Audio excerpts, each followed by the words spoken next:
Greetings and welcome. My name is Jake Rayson. I'm a forest gardener and forest garden designer, and I am doing ad hoc live streams throughout the week, whatever it happens that I happen to be doing. And today I am wanting to show you some designing with wildflowers, native wildflowers here in the UK. Now I have a client, very lucky to have his client over in nearby, near Cardigan, and they have a patio, a new patio. It's a holiday house, and I've designed a forest garden at the back and a patio garden at the front, and it's actually quite complicated. There's quite a lot of hard landscaping to be done, so it's an interesting job. So at the back there's all my normal forest garden stuff, and there's a couple of beds to the west of the house, and then at the front of the house there's a seating area at one end, which is over here, I think. Come on, mousy, hopefully you can see it over this end, and then a bed, a barbecue. They want a barbecue there, so the barbecue, rather than I tried hiding it away out of the way, but it's smack bang in the center, so it's actually going to be a feature surrounded by a bed, a kind of horseshoe shaped bed, and then with grasses, tall grasses against a stone surface, stone wall. And that will be, I need to specify the grasses, trying to use UK native grasses, using UK native plants, use native plants where possible, because they've co-evolved with wildlife and provide a food source for wildlife as well. So where I can, I'm using UK natives. And there's a mixture as well. There's some herbs in there, so there will be fennel and thyme and other herbs, alliums. There's alliums in there as well. So I'm just this afternoon. What I'm doing is to go through the whole list of plants, because there's been quite a lot of shifting around, and I'm just going to rejig the plant lists about the place.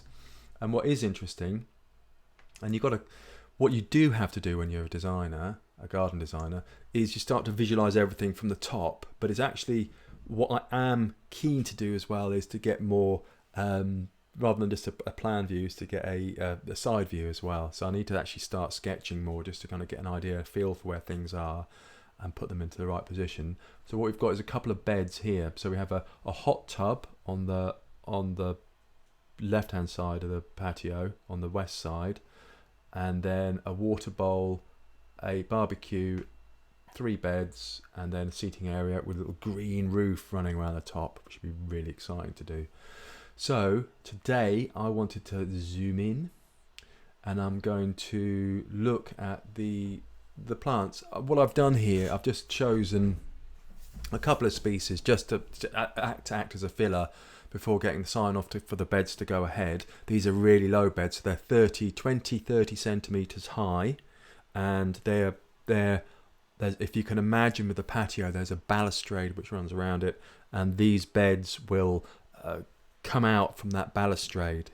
So they'll look nice. They're kind of an extension of the balustrade, not too high, not getting in the way of anything. And I'm just desperate to use quaking grass. Scientific name, Brisa, I don't know how you pronounce it, Brisa, media. And quaking grass is beautiful, but it's absolutely stunning. I really like it. And I've put field scabious in there as well. And what you do, the thing is though, you need to have a bit of, it's good to plant really simply and with intent, which sounds a bit strange. I mean, you want to put things in patterns, not have just like one thing. Normally you will plant in groups of things. And because this is a low maintenance bed, a low maintenance garden really, I want to kind of put things, big solid clumps of stuff together. But just by having one species, it will only flower for a certain period of time. I can't for the life of me remember when field scabious flowers. But you want to have flowering across the year, unlike bedding plants or annuals, which you're constantly putting in, and there's a lot of fussing about the place. with perennials, you want to have some progression throughout the year, succession throughout the year of colour. So I am now in the process of putting together a list of likely candidates. This is going to be full sun. They need to be able to cope with dry conditions, free draining, dry conditions, full sun, and they will be protected from the wind, which is actually quite a nice thing. So you could possibly get a bit of height in there, but they need to be quite robust. And just to talk about the kind of combination that you've got, this idea of succession with perennial plants, so you're not constantly swapping plants in and plants out. A really good example is a biennial foxglove, which is Digitalis purpurea, a native or sedum called orpine, which I can't remember the name, and then hedge woundwort, and the which is a member of the mint family, so it looks like a dead nettle. And again, Stachys officinalis, I think it is. So yes, so these three together, foxgloves flower early on in the year, provide some height, and then you have the hedge woundwort comes in kind of like midsummer through to late summer, and then the sedum, the orpine, comes in, starts flowering around about now September time, October through to November. So just it covers the entire year. These three plants cover the entire year. They'll be at the bed in the kind of much more informal, wild sort of bed at the bottom of the wall, bottom of the patio. So it's that's the same kind of principle that I'm after for the plants in these short, semicircular beds. And then it's a question of knowing your plants. Now, the problem is, and I've kind of mentioned this before, is that there aren't any books on UK native. There aren't any books on UK native garden design, so which is a pain. So what I've done is I've invested in a copy of Harrop's Wildflowers, which is brilliant book. Doesn't talk about gardening, just talks about the species, but is a really good reference. It's actually, it's good fun. It's all right. So I've been reading through that, and then I will make a note of plants that sound suitable for certain situations. So yeah, that's a really good, and it's a really good reference as well. And the other thing I do is just to go through. I'll do a search for, like here, I've been looking for. Excuse me.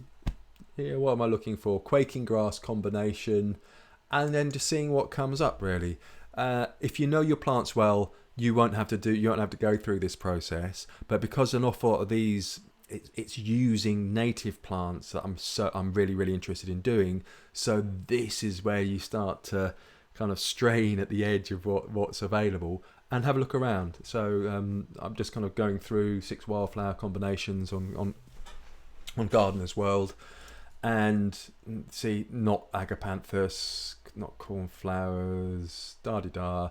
This is quite interesting, Orlea, but it's an annual, so that won't really possibly do. And then I'm thinking maybe, using a wild carrot. I need to check. Wild carrot self-seeds quite readily, so possibly some wild carrot in there as well, but does it get too high? So I need to check the height of it. And you kind of go down and make a little checklist. Scabious and crown vetch. Crown vetch is a vetch from the southern and central Europe, I think, but it forms quite a big mat, invasive in the US. And yeah, just look to take up a couple of ideas, and then what you can also do is to use these images and pop them into a Pinterest file. So there's stuff that you like, just to remind yourself. I'll go to I'll make a Pinterest board for each of my clients, and I'll go to the Pinterest board, and then I'll add these plants in. So this is a nice picture. Oh, it's a bit slow. I should have done this before. I'll let that do its thing in the background. So you can see there's a couple of nice ones. This is the quaking grass and the Orlea. Ragged Robin just doesn't, it likes damper areas, so not that one. Possibly Wild Carrot. I'm thinking it might be too tall for that. It might be like, how tall is it? 60, I think it might be 60 centimeters, 80 centimeters. I think that's too tall. So you kind of build up a picture and, you know, get some ideas together. I kind of want an umbellifer in there, but nothing too invasive. So it's a funny one. So kind of light. Possibly, what's the one called? The herb, which is called, I've got it everywhere, and I can't remember for the life. It grows with meadow sweet, and it's Sweet Sicily, Myrrhus odorata. So possibly Myrrhus odorata, but again, I think it might like damp soils. Not too sure, can't remember. Possibly Betony. This is kind of quite vivid. And these beautiful kind of long scalloped leaves. So I'm just going to go through a list of stuff, have a look. Possibly harebell. There might be a nice campanula kicking around. Yes, see, height 30. So possibly campanula, and then keep on doing that. Keep on looking at the different species, and then put them together. I'm going to give Pinterest a miss actually.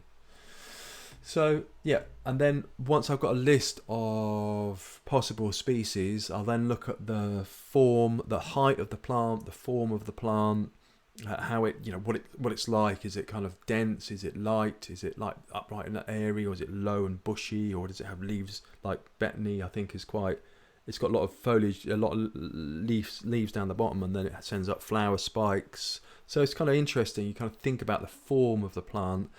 And then when it flowers, and then try and get a combination together that they like the same conditions: full sun, protected, full sun, free draining soil, could get a bit dry in there as well. So put them together, and then we come up with different ideas.